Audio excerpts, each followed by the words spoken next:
आणि एक दुःखद बातमी, शिंदेगडाचे आमदार अनिल बाबर यांचं निधन झालंय। वयाच्या 74व्या वर्षी त्यांनी अखेरचा श्वास घेतला। एकनाथ शिंदेंचे विश्वासू अशी अनिल बाबर यांची ओळख आहे। निमोनिया झाल्यानं अनिल बाबर यांच्यावर उपचार सुरू होते।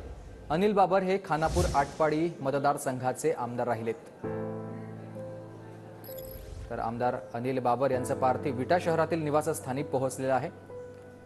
माझे सहकारी भूषण पाटील आपल्यासोबत जोडले गेलेत। भूषण, अनिल बाबर यांचं निधन झालं आणि आपण बघतो ही दृश्य, मोठ्या संख्येनं सगळे हे नागरिक शोकाकुळ असलेले पाहायला मिळतात, जे अनिल बाबर यांच्या अंत्यदर्शनासाठी दाखल झालेत। नक्कीच अनिल बाबर यांचं आकस्मिक निधन आज सकाळी झालं आणि त्यानंतर या खानापूर आटपाडी मतदारसंघावर शोककळा पसरल्याचं पाहायला मिळते। आता अनिल बाबर यांचं पार्थिव जे आहे ते विटा शहरामध्ये आलेलं आहे आणि आपण बघू शकतो किती मोठ्या प्रमाणावर जनसमुदाय या सगळ्या अंत्ययात्रेमध्ये सहभागी झालेला आहे। सांगली शहरामध्ये देखील त्यांची अंत्ययात्रा निघाली आणि त्यानंतर आता विटा शहरात जिथं ते राहत होते तिथं ही सगळी अंत्ययात्रा निघताना आपण बघतोय अगदी कार्यकर्ते ओक्साबोक्शी रडतायत। शंभूराज देसाई देखील या ठिकाणी दाखल झालेले आहेत, ते देखील या सगळ्या अंत्ययात्रेमध्ये सहभागी आहेत, ते झालेले आहेत। खरं तर जिल्हा परिषद सदस्य ते 4 वेळा आमदार अशी राजकीय कारकीर्द या अनिल बाबर यांची राहिलेली आहे। घरात कोणतीही राजकीय पार्श्वभूमी नसताना अशा पद्धतीने 4 वेळा आमदार राहिलेले आहेत अनिल बाबर आणि त्यामुळेच एकूण बघतोय त्यांच्या आसपासचा जो जनसमुदाय होता तो किती मोठ्या प्रमाणावर होता, तो त्यांच्यावर किती प्रेम करत होता हे यावरून आपल्याला पाहायला मिळतंय। ही सगळी अंत्ययात्रेला आता सुरुवात झालेली आहे विटा शहरातून। यानंतर मुख्यमंत्री एकनाथ शिंदे देखील या ठिकाणी येणार आहेत, याच ठिकाणी त्यांना अभिवादन करतील आणि त्यानंतर त्यांच्यावर अंत्यसंस्कार आहेत ते केले जाणार आहेत। मात्र पाणीदार आमदार म्हणून देखील आमदार अनिल बाबर यांची ओळख होते। टेंभू योजनेचं पाणी कोणत्याही परिस्थितीमध्ये आणण्यासाठी त्यांनी प्रयत्न केलेले होते आणि माणसात रमणारा माणूस म्हणून अनिल बाबर यांची ओळख होती। त्याचबरोबर आर पाटील यांचे जवळचे मित्र म्हणून देखील त्यांची ओळख होती आणि अशा पद्धतीनं वेगवेगळ्या पक्षातून म्हणजे काँग्रेस, राष्ट्रवादी, शिवसेना असा जरी त्यांचा प्रवास राहिला असला तरी सर्वच पक्षातील नेत्यांशी त्यांची जवळीक होती आणि त्यामुळेच आपण बघतोय सर्व पक्षीय कार्यकर्ते देखील या सगळ्या अंत्ययात्रेमध्ये आता सहभागी झाल्याचं आपल्याला पाहायला मिळतंय।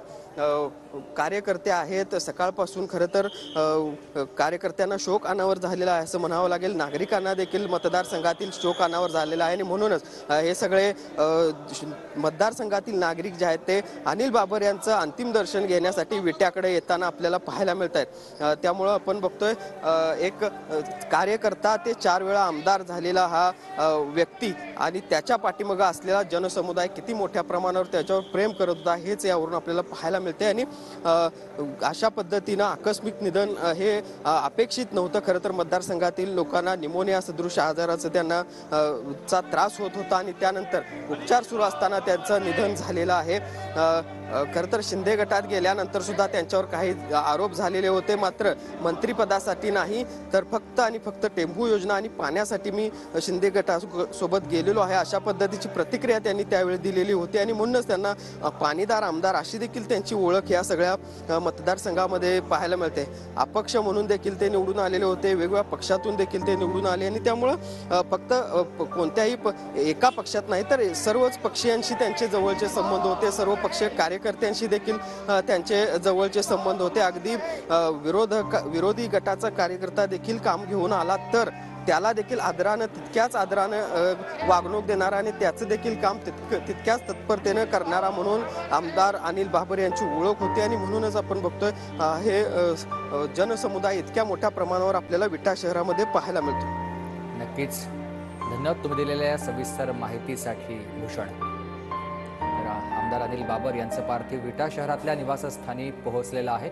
बाबर यांच्या गाडी या मूळ गावी त्यांच्या पार्थिवावर अंत्यसंस्कार होणार आहेत।